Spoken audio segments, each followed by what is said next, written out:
In 8 It's a states, disgrace. election workers are prohibited, currently by law, 8 states, from even beginning to process ballots, even take them out of the envelopes and flatten them until Election Day. That means that it's likely, because there's going to be a huge increase in mail-in balloting, that we are not going to know on election night who the winner is, that it could be days, it could be weeks. Could be months. Until we find out who the new president is. So first for you, sir, finally for the vice president, I hope neither of you will interrupt the other. Will you urge your supporters to stay calm during this extended period, not to engage in any civil unrest? And will you pledge tonight that you will not declare victory until the election has been independently certified? President Trump, you go first. I'm urging my supporters to go into the polls and watch very carefully, because that's what has to happen. I am urging them to do it.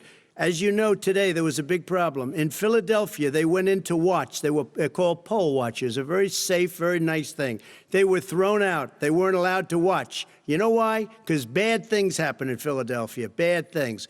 And I am urging my people. I hope it's going to be a fair election. If it's a fair election, I am 100% on board. But if I see tens of thousands of ballots being manipulated, I can't go along with that. And I'll tell you what, does that mean, from a common sense, does that mean you're going to tell your people to take to the street? It means you have a fraudulent election. You're sending out 80 million ballots. They're not equipped to. These people aren't equipped to handle it. Number one. Number two, they cheat.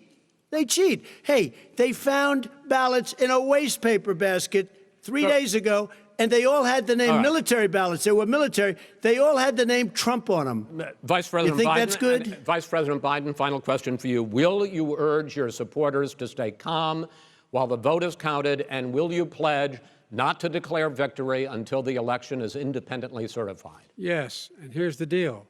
We count the ballots, as you pointed out. Some of these ballots in some states can't even be opened until Election Day.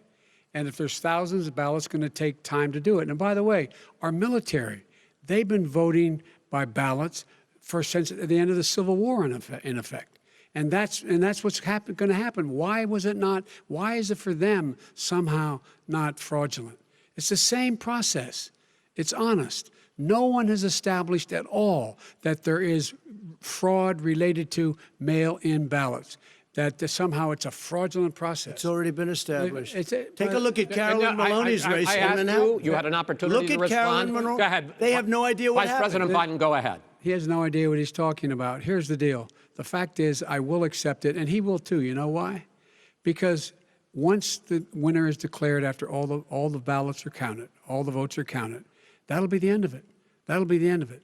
And if it's me, in fact, fine. If it's not me, I'll support the outcome. And I'll be a president not just for the Democrats. I'll be a president for Democrats and Republicans. And this guy, I want to see an honest ballot cut. Gentlemen, you say that's the end of it? This is the end of this debate?